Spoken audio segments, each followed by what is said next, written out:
Thank you for calling the law firm of Smith, Jones, Hollis, Johnson, Gray, Brown, Donder, Blitzen, Solo, and the Wookiee. How can I help you today? Sadly, 33% of people who call law firms will never hear a greeting like that because, according to the ABA Law Practice Division's benchmark study on intake process, 1 out of 3 people who call a law firm never speak to an actual person. Now, that's not even counting the 3% of callers who give up before the phone was answered, or 11% of calls that lasted less than 10 seconds because people hung up in frustration after not reaching a person. Do you think those people are going to try calling back later? 47% of law firms never even asked the caller's name, and almost 25% of callers were put on hold for 1 to 2 minutes. Do you know what those people are doing while they're sitting on hold? Googling law firms near me to find someone else. A follow-up call can be awkward without a name, but guess what? Law firms only ask for the caller's number in less than half of the cases, and for their email addresses just 14% of the time. And 42% of law firms polled say it takes them more than 3 days to return voicemails. So, I guess a lot of that awkwardness is avoided by just, hoping they call back? When it comes to intake being the first point of contact a potential client will have with a law firm, a lot of firms are blowing it. Badly. And often. And this is costing them potential clients. And that means real money is being lost by not giving intake the attention it needs. If you are paying for marketing like SEO or PPC, you are literally burning money by not doing everything you can to convert the traffic you paid for into paying clients. These are painful statistics to read, and they may cut close to the bone for some of you. But the good news is that most of these intake mistakes are fixable. And that's what we're talking about today on Lawsome. How to make sure your intake gets more clients in the door instead of closing it in their faces. Are you ready? Let's go.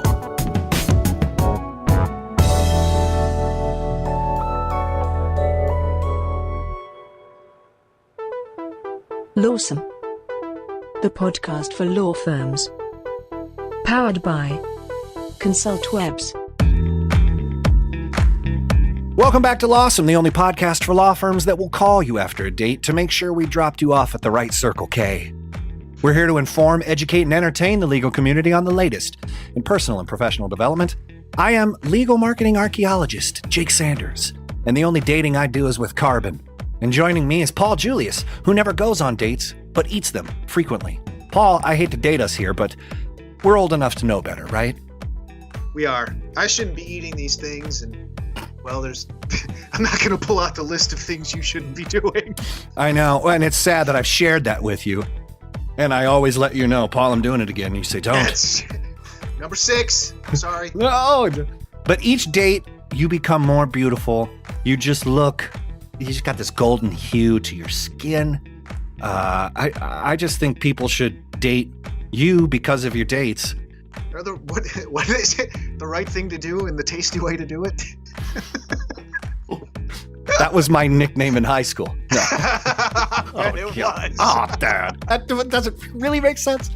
All right, let's just commit and get married to the intro and tell people what's on the show. We talk about intake at law firms, why it's so important, and then we speak with Dianna Stapleton from Ruby Receptionist and learn how intake is so much more than just answering the phone.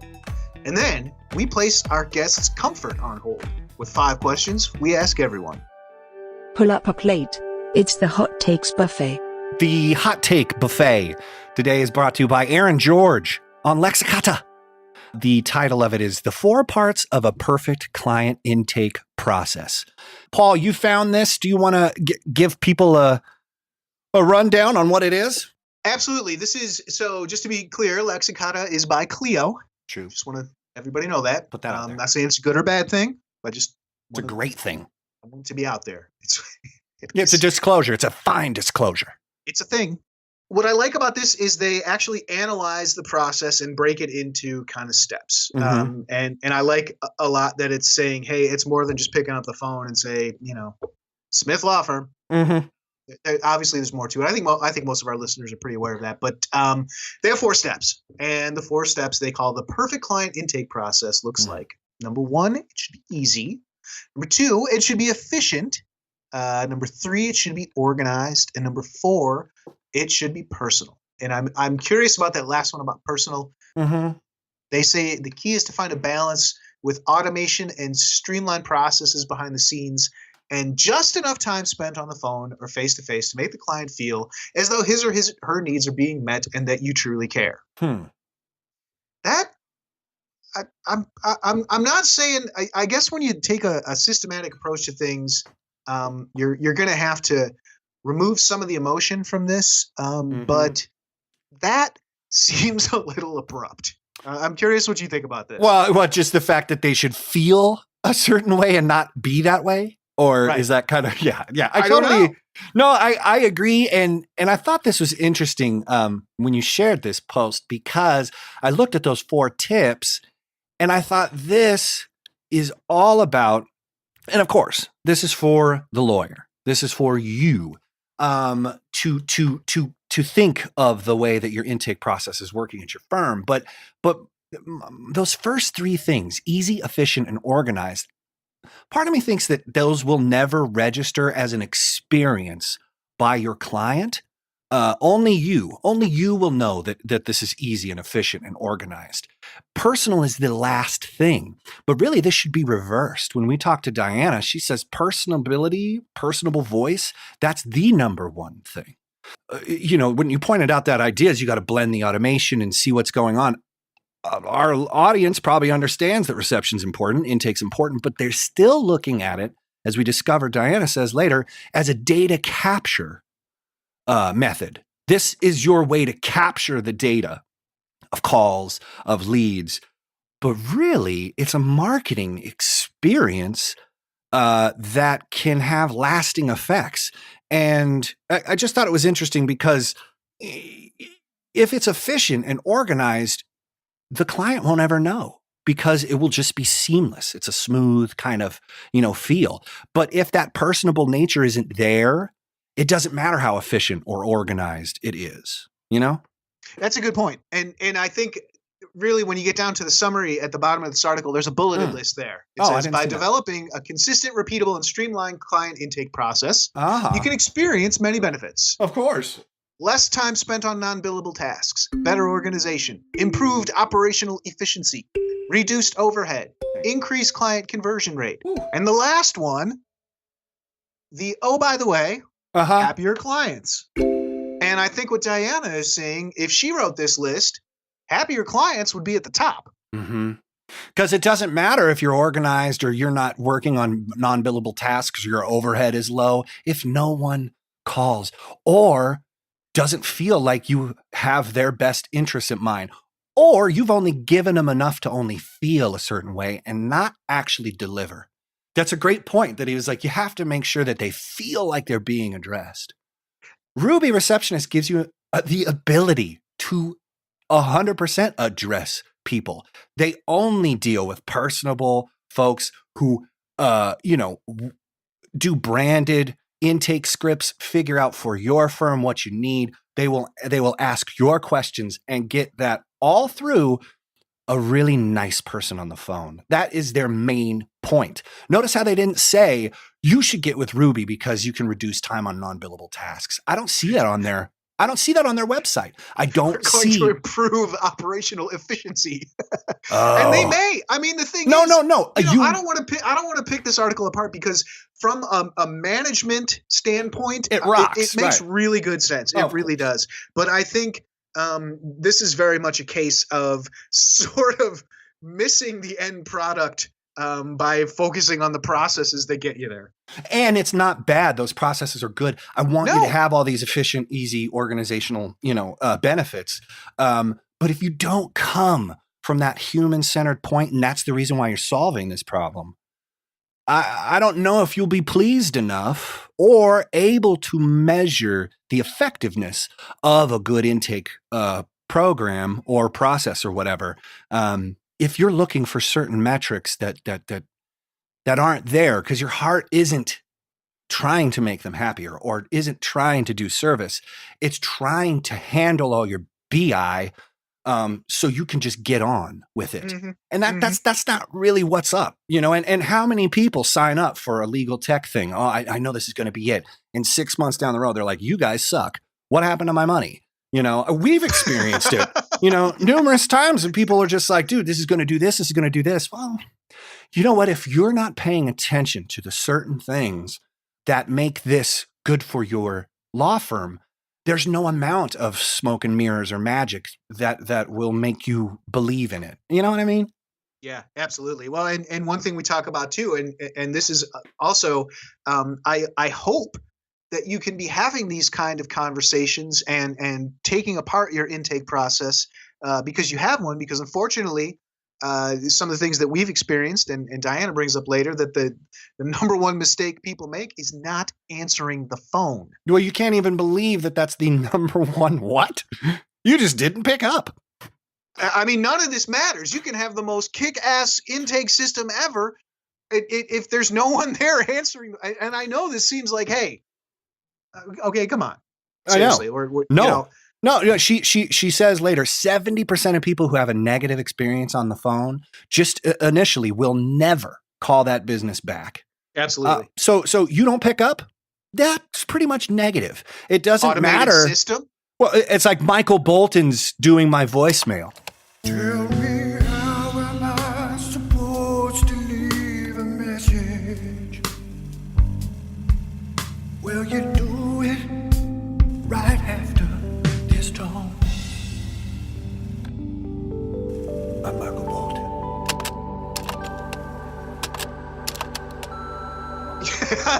It doesn't matter. Hey, now, well, that's actually dope. actually, I haven't called your voicemail in a while. Is that true? Michael Bolton does it. Yeah. I got him to do it. He was like, I need a gig, Jake. And I was like, I'll pay you in Garnier Fructis. So I paid him in shampoo. Worked out for us.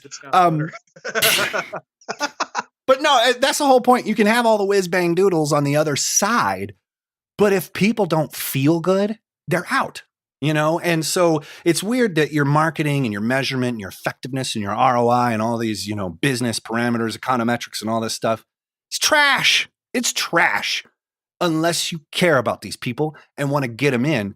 And it's not about the data. It's about making that data come true and using it in your law firm. So, it's fascinating. Dianna helps us understand this and tells us some other horror stories, but also helps us explain how Ruby keeps it local. One of the examples she gave was each receptionist has a link to the weather. Oh, yeah. For where their law firm client, where they're doing reception for. So if an intake calls, the remote receptionist will know, oh, how about that weather? And so the client will say, oh, it's been crazy, and now the Ruby receptionist, operator knows that. That has nothing to do with your business. It has everything to do with making the client feel like they're heard, understood, and a part of this. So it's those little small tweaks aren't about making, this easier and efficient. It's about making it more personable, because that's the true success of an intake process. It's fascinating, man. There's lots of stuff like that. And the thing I love about that bit too is that it didn't come from management. It came from the people who are answering the phone. I love that they're saying, hey, you know what? They're paying attention. I mean, and I think that's it's something that she gets into too, is like, it's not just picking up the phone and saying, how can I direct your call? Right. And there's a lot, it's not hard to pick up the phone. It is hard to do this right. And that's what they're there for. And she has some really great insights in, like you said, some horror stories, but also some successes. I think there's a lot of good advice there. Well, what do you think, Paul? I think I'm gonna let's go to it so I can call Michael Bolton. Stay tuned for more goodness from Lawsome after this message.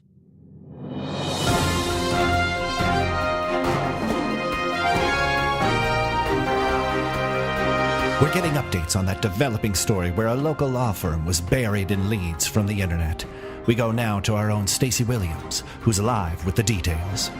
Chaos. The scene here outside a prominent law firm where just hours ago, a digital marketing campaign from ConsultWebs went live, burying the entire building in clicks, calls, and leads.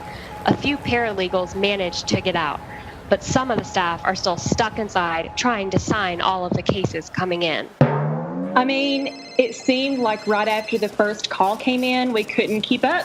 Qualified lead after lead came in. We were ranking higher than ever on Google by 10 in the morning. The likes on our Facebook page exploded by noon. My mom, my own mother, called the firm asking about a blog we wrote last week about handling insurance adjusters. And that's when the chats came in. The chats. It wasn't until I tried to head out for lunch that I noticed the leads were starting to come into the windows on the second level. Our receptionist started to tie together extension cords to create a rope to lower herself to safety. But I guess that's when the banner ads went live, and I blacked out. Oh, wow. So it appears that the leads are lightening up a bit. Here comes more of the staff making their way out from under the heavy curtain of leads. Sir, can you tell us what happened? Should lawyers hire ConsultWebs for their digital marketing agency? Look, I'll just say this. We were not ready for the leads to come in so heavy and consistently. If you're marketing your law firm online, call ConsultWebs, but just be prepared for it to go better than expected. Go to www.consultwebs.com to learn more. And now, a Lawsome interview. Dianna Stapleton is the Vice President of Partner Engagement at Ruby Receptionists, a virtual reception and answering service working with thousands of lawyers and law firms across the country. Dianna has experience in both client-facing and management roles at companies like Lucent, AT&T, IKEA, but it's her work with Ruby Receptionists that brings her to the show today to talk about intake, why it's important, and what lawyers can do about it. Dianna, thanks for answering Paul's call. Thanks for having me. Wow, we're just so lucky. So I'm pretty sure some of the audience has heard of Ruby Receptionists. So you've been there for almost 10 years. Explain Ruby. What have you guys built over there? Who's it for? And where do you think you guys are headed? Yeah, so we have been doing this for about almost 16 years. And yes, I've been here almost 10 of them. I think next week is 10 years. We answer the phone sounding like we're sitting in someone's office. So picture a solo practice attorney sitting in his office in Manhattan, maybe. Doesn't make sense to have a real live person sitting there to answer the phone. So when he's not available or she's not available, calls go to voicemail, right? Someone calls and gets your voicemail. They don't know if you've gone to lunch for an hour or you've gone to the Bahamas for 2 weeks. So they're not real likely to leave a message when they're stressed about something they need your help with. So they're more likely to Google and find someone else and call until someone nice answers the phone. So we are that nice person who can answer the phone. Our claim to fame is really our extremely friendly and professional receptionist. We sound like we're sitting right in your office. Doesn't sound like an answering service. We answer with a custom greeting and really do our best to personally engage with that caller. So, if you're available, great. We can transfer the call through to you. If you're not available, we can take a message, or as the topic is, we can collect intake for you. And well, I won't. I could go on and on, but maybe that was enough for starters. No, I think it's perfect because it does touch to the point of reception just being like we got to get somebody to answer the phone. It's really so much more important than that. And you guys have an interesting take on it. I mean, we think intake is like the most important position to fill. It's hard to convince lawyers that it's actually the most important one because, if people hate your receptionist, you could have Thurgood Marshall working at your law firm and it doesn't matter. So, well, exactly. And what we hear a lot is that the attorney wants us to collect intake for the information that we're gathering for them, right? They think that's the key to the intake.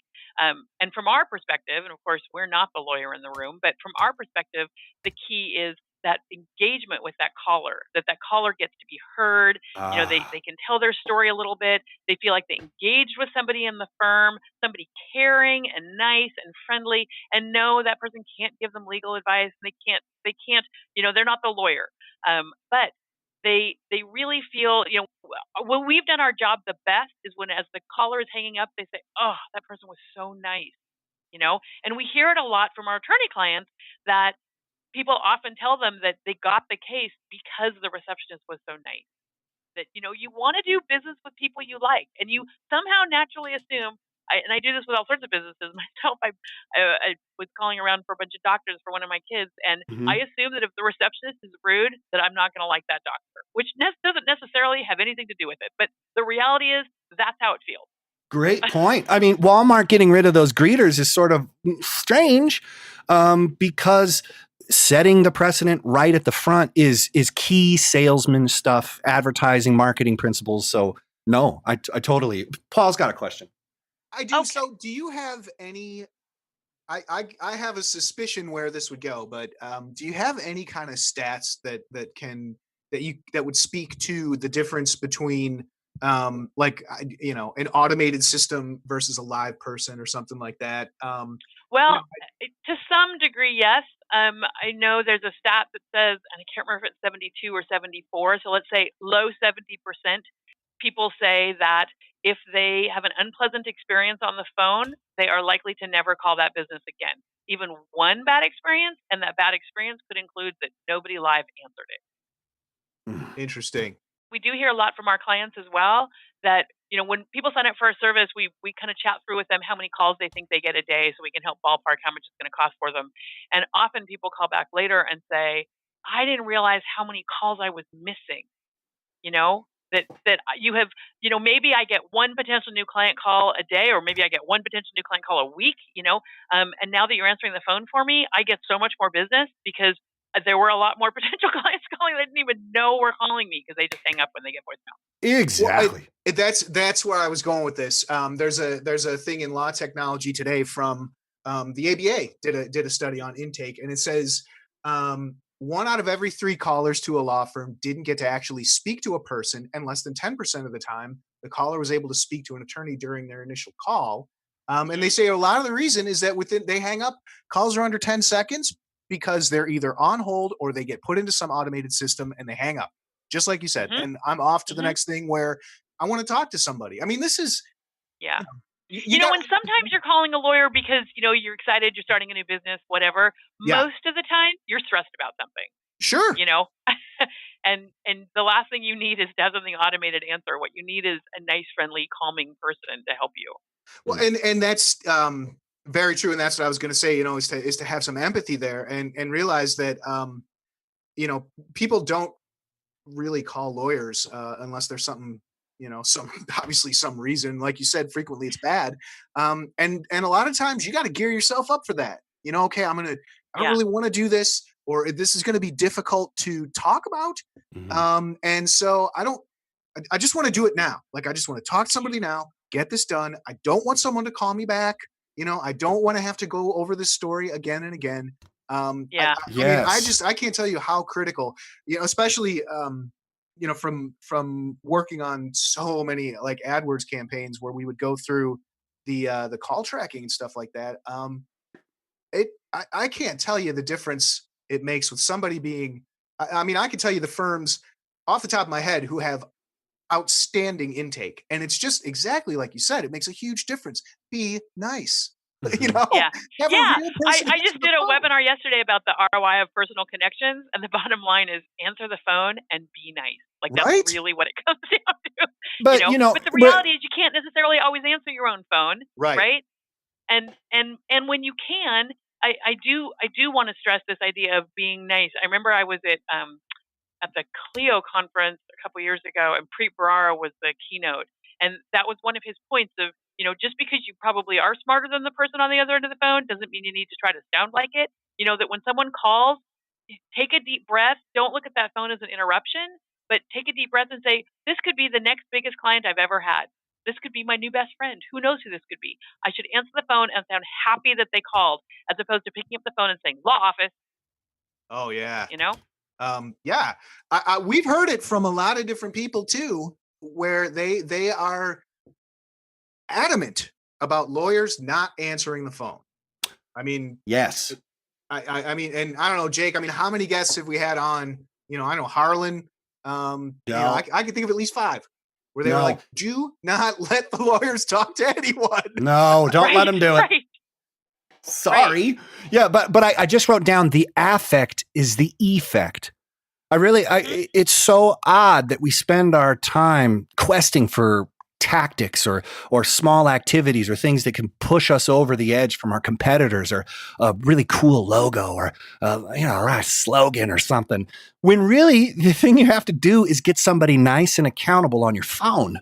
Yeah, and to your point, people spend all this time and money and energy to make their phone ring, and then they don't answer it. Hey now. We get calls all the time from marketing companies that do marketing for lawyers, who call us and say, this guy wants us to do a marketing campaign for us. He needs to sign up with you first, because I'm not going to have him say that marketing campaign wasn't successful because he didn't answer the phone. So get him set up on an account, and then we'll launch this marketing campaign for him. And then, true story. I hear this frequently.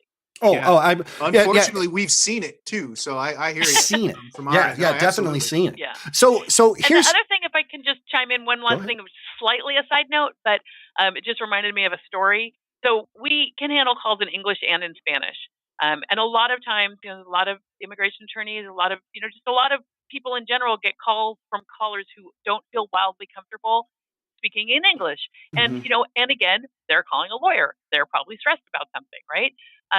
So we, a couple years ago, decided to try to launch bilingual service, which we've done. So we are now bilingual. And in the very beginning, we did it very slowly, and we just asked which of our receptionists felt, were fully bilingual already. We didn't go out and hire new people initially. And I will never forget this story that one of our bilingual receptionists told me that it used to be that if someone called and was speaking in Spanish, we told her to just speak in English to them, and now she said she had taken a call that day from a guy who was super stressed about something. He's struggling to tell her what it is in English. And she says in Spanish, would you prefer to speak in Spanish? And she said the relief in that man's voice was just like, it literally brought tears to her eyes of just the difference she made in that man's day, because he could convey his concern in the language he felt comfortable with, and I wish we could speak all languages, but at this point we've got two. Right. The Swahili is coming. Right. But so it's interesting that you say that, because we're primed to hear certain words that key us. Like if I hear my name, it's the cocktail room effect. You can hear your name across a crowded room. My name. Yeah. So or if I hear mom. Right. So I was thinking, I've listened to some calls, and at my old marketing director gig, we had outsourced receptionists after hours. And one of the things that was a problem was local knowledge wasn't there. The intersections, the pronunciations of streets and cities. That can be like off-putting because it doesn't sound right. You feel like you're in here, you're there, but when they just say, like your last name is Stapleton, if it was, but it's pronounced Steepleton, just that little bit could be off-putting. How do you guys solve for that? Or do you guys train people locally? So we're not perfect, but what I will say, the classic example in Portland is that the Willamette River runs through downtown Portland, and people who aren't from here say Willamette. Right. And we say it's Willamette, damn it. And, then they remember. But, but what we do is, for the initial greeting, at least, the name of the firm is sometimes hard to pronounce, and it might be something that looks like my last name, looks like it's Stapleton, but it's actually pronounced Stapleton. So what we've done is we've added a whisper feature. So if there's a little whisper button for the receptionist, they know that they should listen to that first before they say the greeting, so that they make sure that they're pronouncing it properly. Because often, sometimes you look at things and go, wow, I have no idea how to pronounce that. But sometimes you look at it and you go, oh, yeah, that's Stapleton, obviously, right? But it's not. It's Stapleton. And so they can listen to the little whisper and have it pronounced. The other thing I've got to say is one of my favorite features at Ruby is that, again, we're all about this personal connection. So we're looking for ways that we can sound like a nice, friendly person down the street, right? Yeah. And one of the things that our receptionist told us for years was that people would call, and during the very brief time that they're interacting with the receptionist, they'd make some comment about the weather. And the poor receptionist doesn't know what the weather is where that person is, right? So the caller would say, can you believe the weather? And the receptionist would have to just go, oh, yeah. And they don't know, right? So a few years ago, we added a feature at the request of our receptionist that shows them for the client's location. So say we're answering for someone in Manhattan, right? In Manhattan, what were the previous 2 days' weather, the current day's weather, and the coming 2 days' weather. And so when the caller says, gosh, can you believe this weather? The receptionist can say, seriously, snowed yesterday and it's 60 today. That's crazy town, right? So, but it really, then the caller says, oh yeah, like I had to find a summer shirt kind of thing, but it makes this whole personal connection thing really an option as opposed to just going, yeah. But weather is something that people will talk about, regardless of what the main meat of the issue is. For sure. So It happens that's all the time here. That is so amazing, and you could also use that as a prompt to get people like, how about that weather? Your receptionist could do it if there's a lull. Yeah. Oh, right, that they're is trying to figure something out. Yeah. Oh, well, then that's way cooler. That's awesome. So I love that feature. But it's smart because it's personable and based on not what needs to get done. It's just what might be expected. And I think there's something that you guys kind of drive that line. So recording all the calls, tracking the leads to see where your marketing investments are coming back to you, being accountable. What's your advice to lawyers who may have a virtual or real intake team? What's the one thing they should start focusing on when it comes to their phones, besides hiring you, obviously? Obviously. Well, I mean, it's going to sound really simple, but it really is that be nice piece. It's ask, when we take on new clients and they want us to collect intake for them, they always kind of expect that we're going to tell them what the question should be. And it's so different for every firm. So, we have some people we ask 5 questions for them. We have some we ask 35 questions for them. And they're all different depending on the type of law and whatever. And even same, 2 lawyers who practice the same kind of law in the same city may have different intake questions. Our advice to them is to have, and this is different when you're outsourcing it. So this may be a different scenario for someone in-house, but when you're outsourcing it and you're paying them by the minute, right? We suggest you ask enough questions that the person, that's a balancing act, that you ask enough questions that you get the tidbits that you need, obviously, and that you kept the person on long enough that they got to experience that connection with the receptionist, but not so many, that we ask them every single thing under the sun, unless, for some people they say, no, I understand it's going to be an expensive call and I want these 35 questions answered, and we're happy to do it. We're delighted to do it, frankly, because it's just that much more time to engage with that caller. Right. But even if you want to keep the call short and as inexpensive as you can, a few questions, and the receptionists are trained to guide the call to a conclusion. So if they say to somebody, tell me what this is regarding, and this doesn't even just for intake, but for any kind of call, sometimes people will start with when I was 5, and they launch into, you're going to get their whole life story. And the receptionists are trained to very politely and gently guide them to say, I think I have enough information that this would be helpful if the attorney got back to you. It looks like he's in court until 3. Can I have him call you? That type of thing, so that they don't sit on the phone with them and listen to their entire life story. It does happen occasionally that someone won't let them stop hearing the life story. And then typically those receptionists just call our customer happiness team and say, we should unbill this call because it took me half an hour to get that guy off the phone. Right. But that's not the norm. Totally. So, well, I had another question. Paul, you got anything else? I'm fascinated. I could ask about statistics and stuff like that all the time. And it's interesting because I have heard of cases lost, where someone was, they referenced the location. Did you hear about that accident in blah blah blah? And the receptionist was like, oh, actually, I'm in West Virginia or whatever, and they lost it. Like they lost the case.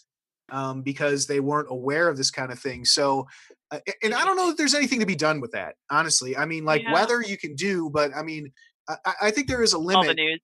Yeah. Right. You know what I mean? And this was, Yeah, so, I would agree with you on that. I mean, you're right. And it can't be perfect. Or, even the pronunciation of the name of a road, for example. We won't lie about it if a caller asks if we are a service. If they get enough clues and they decide they want to know, we will fess up. We're not going to lie and say, no, we're in-house. But we do go to pretty great lengths to try not to do that, but it comes down to, it'll come up in situations where someone says, I'm driving around, I'm looking for your building, I can't find it. Is it the one with the red door? And the receptionist has to say, I answer from a remote location. So I'm not sure if the door is red, but let me call the office real fast and ask them if the door is red. And Yeah, hang on a and second. I think too, a lot of the firms that we work with, I'm sure you too, they have multiple locations. So I don't think Right. it's even out of the ordinary to be like, look, I'm not there. Yeah, Right. But let me see what I can help you out. But Mhm. and even the other thing that kind of left a bad taste in my mouth about that one was that they didn't. There was no follow up with it. Like I'm not in that city, but man, that sounds really really awful.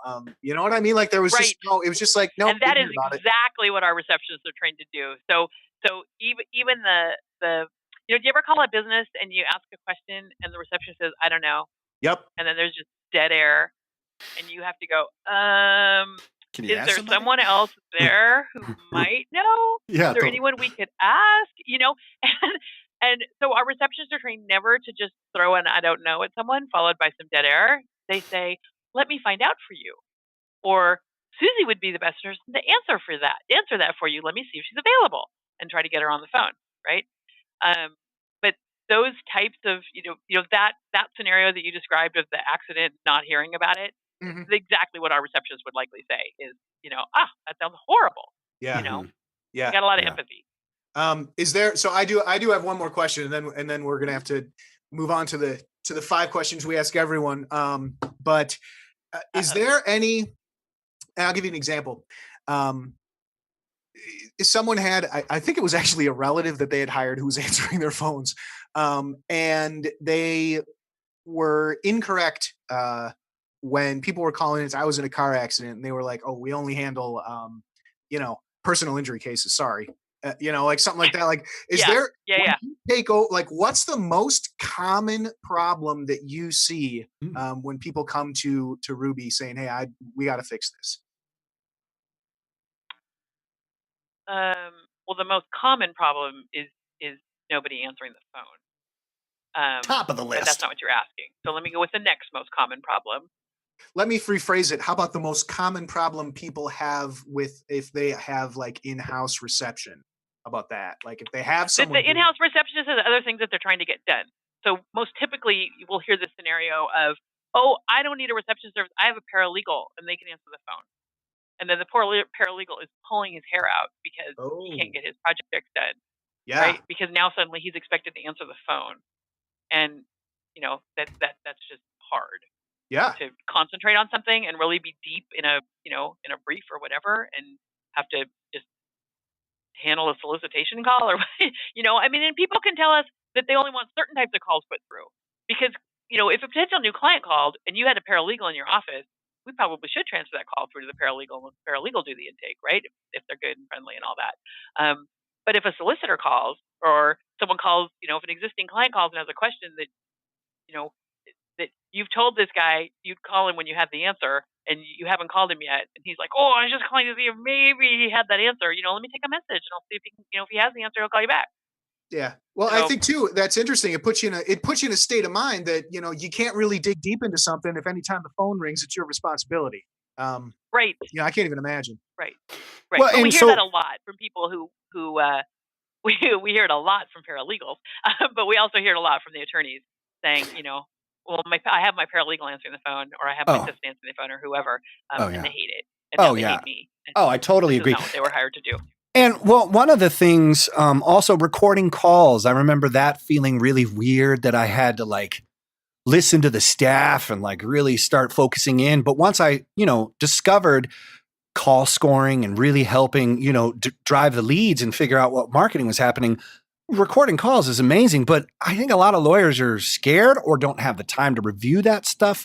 Do you suggest people record all their calls just to figure out if be nice is working? If your one tip is to just be nice, how are they ever going to know unless that they hire the paralegal to like stand over the receptionist to or you narc can, on them? or you can, take the feedback that you hear. If people are often telling you that the receptionist is nice, then they probably are. Listen to And them, if yeah. you never hear that, they might not be. We don't actually record calls. We don't have anything. Some of our customers record the calls. The line that comes into us is being recorded, but we don't record the calls because we answer everything live, and we don't have anything on the front end to tell people the calls may be recorded, and they may be in a two-party consent state. We don't want to Right. breach that. True. So if something answers before us and tells them the call is being recorded, we're happy to go with that. And a number of our customers have that situation. Okay. But yeah, I mean, even if you only did it temporarily to just see how things are going, Yeah. you know, but you can also ask people, you know, I just hired a new receptionist. How they sound, you know, they good? You like them? So easy. Yeah. You know, we wish it was more difficult, but so Ruby receptionist, we see you guys everywhere. It's proven that you guys deliver the leads just because, and it's not that anything magical happens. It's that somebody just answers the phone, has a great character. That goes a long way, but that is a professional expense. It needs to be invested.